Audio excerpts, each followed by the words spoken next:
दोस्तों नमस्कार। दोस्तों मैं सतवीर सिंह अपने यूट्यूब के भारत लिंक ग्लोबल चैनल पर आपका स्वागत करता हूं।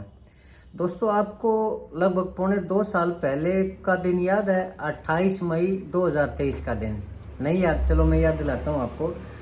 28 मई 2023 को दोस्तों हमारे देश की जो नई संसद भवन थी ना, उसका उद्घाटन था।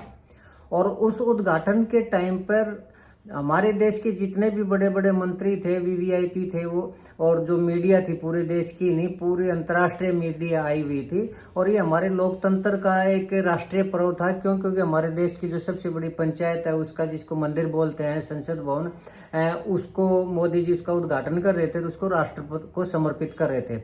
लेकिन दोस्तों उसी दिन, उसी अवसर पर, उसी दिन जो उद्घाटन हो रहा था, जो फंक्शन हो रहा था, उस फंक्शन को बिगाड़ने के लिए हमारे कुछ लोग, कुछ पहलवान अपनी पूरी ताकत लगा रहे थे कि वो किसी तरह इस माहौल को बिगाड़ दे, इस दिन को बिगाड़ दे, और पूरी दुनिया में ये चर्चा जाए कि भाई भारत का जो पर्व था, जो लोकतंत्र का पर्व मनाया गया था, उसके अंदर जो पहलवानों ने ये विघन डाल दिया, ताकि देश की बेइज्जती हो सके। उन पहलवानों में दोस्तों जो मुख्य रूप से थे वो विनेश फोगाट जी, बजरंग पूनिया जी और साक्षी मलिक जी थे। तो इन्होंने अपनी तरफ से पूरी कोशिश की थी, और जब पुलिस ने रोकने की कोशिश की तो इन्होंने, विनेश फोगाट ने ऐसे सड़कों के ऊपर लेटकर अपनी ताकत का वो दिखा के ऐसा प्रदर्शन किया था कि पूरा देश सन्न रह गया था कि ये क्या होने लग रहा है और देश की लड़कियों के साथ क्या होने लग रहा है। तो वो मामला क्या था दोस्तों? वो प्रदर्शन चल रहा था पहलवानों का यौन शोषण के मामले के में, कि ब्रजभूषण शरण सिंह थे, वो लड़कियों का यौन शोषण किया करते हैं। लेकिन दोस्तों हकीकत में ये यौन शोषण का मामला नहीं था, ये था भारतीय कुश्ती संघ के ऊपर कब्जा जमाने का। और इस आंदोलन के पीछे जो बैक थी या जो सपोर्ट था, वो था हरियाणा कांग्रेस का। क्यों? क्योंकि चौधरी दीपेंद्र सिंह जी थे, वो उसके पहले अध्यक्ष हुआ थे, भारतीय कुश्ती संघ के अध्यक्ष हुआ करते, और वो किसी भी तरह उस पद को हथियाना चाह रहे थे। इसलिए दीपेंद्र ने और हुड्डा परिवार ने उस आंदोलन को समर्थन दिया, और पहलवानों के कंधे पर बंदूक रख के ना इनको अपने मोहरों की तरह आगे बढ़ाया, ताकि उस पद के ऊपर जो थोड़े दिनों के बाद ब्रजभूषण शरण का कार्यकाल पूरा हो जाना था, और दीपेंद्र हुड्डा जी थे वो उसके अध्यक्ष बनना चाह रहे थे। तो पहलवानों को उसने एक मोहरे के रूप में आगे किया, और पहलवानों ने उनके कहने से ये प्रदर्शन और धरना और दिल्ली के अंदर किया, और नाम दिया उसका कि यौन शोषण का मामला। जबकि यौन शोषण का मामला कोई किसी तरह का था ही नहीं। क्यों? क्योंकि ये विनेश फोगाट है, इनके परिवार से भी ब्रजभूषण शरण के बारे में वो पहले तारीफ के कसीदे पढ़ाया करते, और ये भी आए थे कि कुश्ती के लिए तो समझौते तो करने ही पड़ते हैं। तो ये इस तरह का कोई मामला था नहीं, मामला था दूसरी तरह का। खैर दोस्तों, लेकिन उसी आंदोलन के अंदर मुख्य रूप से एक तो विनेश फोगाट ने ये कहा था कि मैं ट्रायल नहीं दूंगी, दूसरा फिर ये था आगे ब्रजभूषण शरण का इस्तीफा होना चाहिए।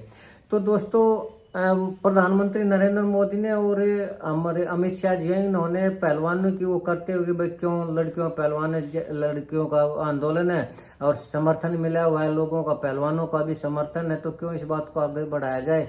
तो उन्होंने बिना ट्रायल के विनेश फोगाट को भी जाने की मंजूरी दे दी, और जो ब्रजभूषण शरण सिंह थे उनका भी इस्तीफा दिलवा दिया। और इसके हरियाणा की तरफ से इनको चुनाव लड़ने, अध्यक्ष का चुनाव लड़ने के लिए भी उन्होंने रास्ते खोल दिए। हालांकि उसमें ये बहुत बुरी तरीके से हारे थे। खैर दोस्तों, लेकिन मेन बात ये नहीं थी। हाँ, इस आंदोलन के दौरान दोस्तों जो पहलवानों का इस मामले में और कुश्ती का, भारतीय कुश्ती का जो नुकसान हुआ, उस नुकसान के लिए अगर कोई जिम्मेदार था तो ये आंदोलन जिम्मेदार था, यानी विनेश फोगाट, बजरंग पूनिया और साक्षी मलिक जिम्मेदार थी। क्यों? क्योंकि 2 साल तक कोई भी न ट्रायल हो पाई, न चैंपियनशिप हो पाई, और न ही कोई किसी कुश्ती में बच्चे जा पाए, जिससे सैकड़ों बच्चों का जो भविष्य है वो बर्बाद हुआ, और उनको नौकरी मिलनी थी और सर्टिफिकेट मिलने थे, वो नहीं हो पाया उनका काम। और खैर दोस्तों, जब ये आंदोलन हुआ तो उसके बाद कांग्रेस ने इन पहलवानों को इनाम भी दिया।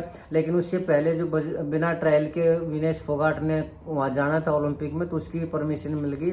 और वहाँ पर दोस्तों पेरिस ओलंपिक के अंदर विनेश फोगाट की गलती के कारण या उसके निजी कोच की गलती के कारण, जो वेट का मामला था, 100 ग्राम वेट का मामला था, उसमें विनेश फोगाट डिस्क्वालीफाई हो गई थी, और वो कुश्ती से ही बाहर हो गई थी। और देखा जाए तो जब कुश्ती से बाहर हो गई थी तो न तो किसी मेडल के ऊपर न किसी नाम के ऊपर उसका किसी भी तरह का हक नहीं बनता था। लेकिन प्रधानमंत्री नरेंद्र मोदी ने उस चीज़ को भी ओबलाइज किया और उनको सिल्वर मेडल का जो भी इनाम है वो देने की घोषणा की। हालांकि नैतिकता के आधार पर उस इनाम के ऊपर उसका हक नहीं बनता था, विनेश फोगाट का हक नहीं बनता था। क्यों? क्योंकि इस आंदोलन के दौरान भी विनेश फोगाट और बजरंग पूनिया बार बार ये कह रहे थे कि हम मेडल वापस करेंगे, मेडल को गंगा में बहाएंगे। तो जब लोगों ने ये कहा कि अगर मेडल वापस करोगे तो इन मेडलों से जो इनामी राशि मिली है वो भी वापस करनी पड़ेगी, तो इन दोनों तीनों ने ये कहा था कि हम इनामी राशि के भूखे नहीं हैं और हम इनामी राशि को मोदी के मुंह पे मारेंगे, ये इन लोगों ने कहा था। खैर दोस्तों, लेकिन अब जब वो आंदोलन खत्म हुआ, ओलंपिक खत्म हो गए, तो कांग्रेस, जो कि उस आंदोलन के पीछे कांग्रेस की सोच थी, कांग्रेस का सपोर्ट था, हरियाणा कांग्रेस का सपोर्ट था, ये मोहरे के रूप में इस्तेमाल हुए थे, तो कांग्रेस ने उसका इनाम भी दिया इनको। विनेश फोगाट को टिकट दी और जो बजरंग पूनिया थे उनको किसान जो कमेटी थी, ऑल इंडिया का किसान कमेटी, उसका चेयरमैन भी बनाया, उसको नियुक्त किया और इनाम दी, जो कि काफ़ी बड़ा पद है। और इस इलेक्शन में जो विधानसभा के इलेक्शन थे उसमें विनेश फोगाट थी, वो जीत के ना विधायक बन गए। तो अब ये तो था मामला कुल मिला के ना दोस्तों अब तक का। लेकिन अब बात ये है दोस्तों कि जब विनेश फोगाट के अब पैसे जो थे ख़त्म हो गए सारे और अब उसको पैसों की ज़रूरत थी, तो फिर उसको याद आया कि वो पैसे जो मोदी जी ने कहा था, उस मोदी जी ने जिसकी इमेज ख़राब करने के लिए विनेश फोगाट ने जो ड्रामेबाजी की, जो एक्टिंग की और उस मोदी के खिलाफ जो भी हो सकता था कांग्रेस के एक टूल किट के रूप में विनेश फोगाट ने जो कर सकती थी वो किया। अब उसी जब मोदी जी ने जो घोषणा की थी तो उसी इनाम को लेने के लिए हरियाणा के मुख्यमंत्री हैं नायब सैनी, उनके सामने इन्होंने अपनी अर्जी लगाई, रिक्वेस्ट की और गिड़गिड़ाई कि मुझे वो पैसे आज तक नहीं मिले, मुझे वो पैसे दिए जाएं। और इस मामले में दोस्तों एक चीज़ छोटी सी और कहूँगा कि जो विनेश फोगाट के ताऊ हैं, उस टाइम भी जब ये आंदोलन चल रहा था तो उन्होंने कहा था कि ब्रजभूषण शरण सिंह ने लड़कियों के साथ इस तरह का जो यौन शोषण है वो किया था और उन्होंने बीजेपी के खिलाफ भी काफ़ी कुछ बोला था और कुश्ती में जो इस तरह की वारदात होते हैं, इस तरह के होते हैं, उनका समर्थन किया था। ये कहा था कि यौन शोषण लड़कियों का होता है। हालांकि जो बबीता फोगाट थी वो कांग्रेस बीजेपी की एमएलए की उसमें टिकट पर वो लड़ी भी थी, वो हार भी गई थी, लेकिन अभी वो पदाधिकारी हैं बीजेपी की और बीजेपी के समर्थक हैं। उसके बावजूद भी जो महावीर फोगाट ने वो बीजेपी के खिलाफ टिप्पणी की थी। खैर, लेकिन अब जब नायब सैनी ने विनेश फोगाट की मांग के ऊपर जब ये कहा कि विनेश फोगाट जो चाहे, मतलब मान सम्मान दिखाते हुए, पहलवान का मान सम्मान दिखाते हुए, जब नायब सैनी ने ये कहा कि अगर आप कैश लेना चाहें तो हम 4 करोड़ रुपए दे देंगे, सरकारी नौकरी चाहते हैं तो सरकारी नौकरी दे देंगे और प्लाट चाहिए तो प्लाट दे देंगे, तो इसके ऊपर विनेश फोगाट की तरफ से तो कसीदे पढ़े ही पढ़े गए। विनेश फोगाट के जो था वो महावीर फोगाट, उन्होंने भी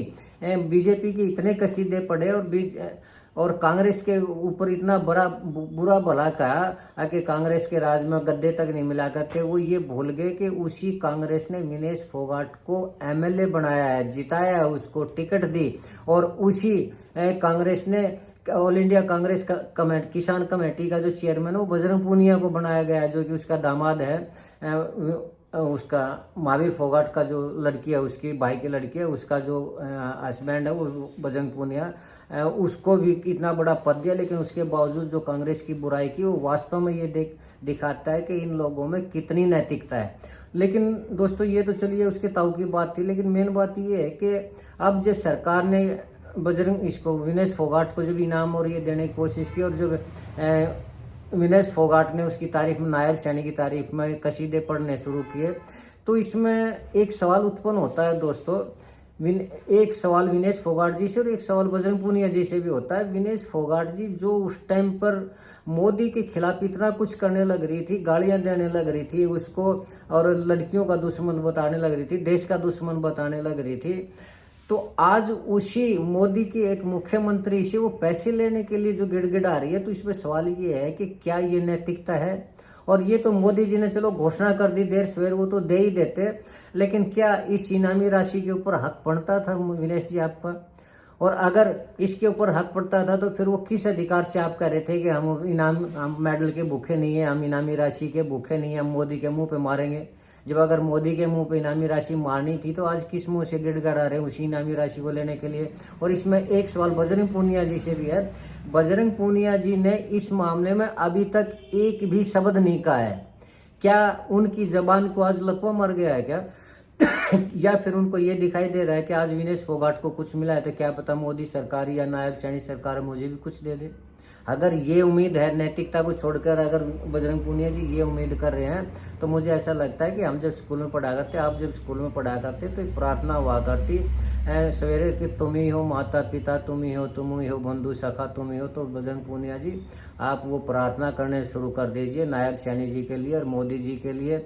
और मुझे उम्मीद है कि जैसे मुफ्त में बगैर हक पड़े विनेश फोगाट को उन्होंने इनामी राशि सिल्वर मेडल की जितनी इनामी राशि थी वो देने की घोषणा की थी, तो आपके लिए भी कुछ ना कुछ तो घोषणा कर ही देंगे।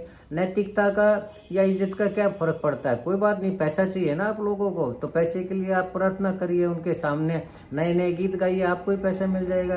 इज्जत क्या है? इज्जत तो आनी जानी चीज है, बशर्ते कि आदमी बेशर्म हो। नैतिकता क्या है? कौन पूछता है नैतिकता को? जब इस देश में नैतिकता खत्म होगी तो आप नैतिकता का क्यों पालन करें? सरकार लोग आपके बारे में क्या सोचते हैं, क्या फर्क पड़ता है? आपको पैसा चाहिए, पैसा लीजिए आप, कोई दिक्कत नहीं है। तो ये एक ऐसा सवाल है दोस्तों कि समझ नहीं आता कि वे लोग जो कभी मोदी को गालियां दिया करते जी खोल के ने, और बीजेपी को कोसा करते, बीजेपी की सरकार को कोसा करते, और कांग्रेस से जिन्होंने एमएलए बने, जो उन्होंने बेनिफिट उठाए और पद प्राप्त किए, इज्जत प्राप्त की, आज उसी कांग्रेस को ये लोग गालियां दे रहे हैं। और जिस बीजेपी के खिलाफ ये माहौल बनाया करते, बदनाम किया करते, आज उसी के गीत गाने लग रहे हैं। कैसी नैतिकता है ये? क्या पैसा ही सब कुछ है क्या? पैसा तो पता नहीं कौन कौन कमा लेता है, नैतिकता भी तो कोई चीज़ होनी चाहिए। बस यही कहना चाह रहा था बजरंग पूनिया जी, अगर आपको नैतिकता है थोड़ी बहुत तो आपको विनेश फोगाट के इस गिड़गिड़ाने का विरोध करना चाहिए, नहीं तो फिर आपको उनके कसीदे आपको भी पढ़ने चाहिए, यही उचित रहेगा।